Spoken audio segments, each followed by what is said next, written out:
দর্শক আসসালামু আলাইকুম। ঐতিহ্যবাহী কালীনারায়ণ উচ্চ বিদ্যালয় স্থাপিত হয় 1929 সালে। জানা যায় কাওরাইদের জমিদার কেজি গুপ্ত স্যারের পরিবারের স্মৃতিকে আঁকড়ে ধরে এই স্কুলটি স্থাপিত হয়। কাওরাইদের জমিদার স্যার কৃষ্ণ গোবিন্দ, ওনার বাবার নামে স্কুলটি প্রতিষ্ঠিত হয়। ওনার বাবার নাম ছিল কালীনারায়ণ গুপ্ত।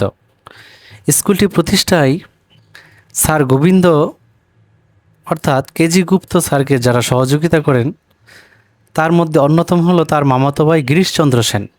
নিশ্চয়ই গিরিশচন্দ্র সেন সম্পর্কে আপনাদের ধারণা রয়েছে। তিনি ছিলেন পবিত্র কোরআন মাজিদের বাংলায় অনুবাদক।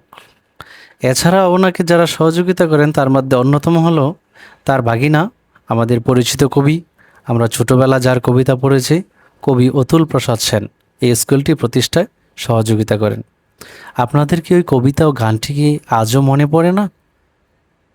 সেই কবিতাটি হলো মোদের গর্ব মোদের আশা আমরি বাংলা ভাষা। এই সেই কবি যার নাম অতুল প্রসাদ সেন, তিনি এই স্কুলটির প্রতিষ্ঠায় সহযোগিতা করেন। আমরা শ্রদ্ধার সাথে ওনাদেরকে স্মরণ করি। আমাদের প্রিয় কবির সমাধিস্থল কাওরাইদের ইউনিয়নের পশ্চিমে যে সমাধিস্থল আছে ওইখানে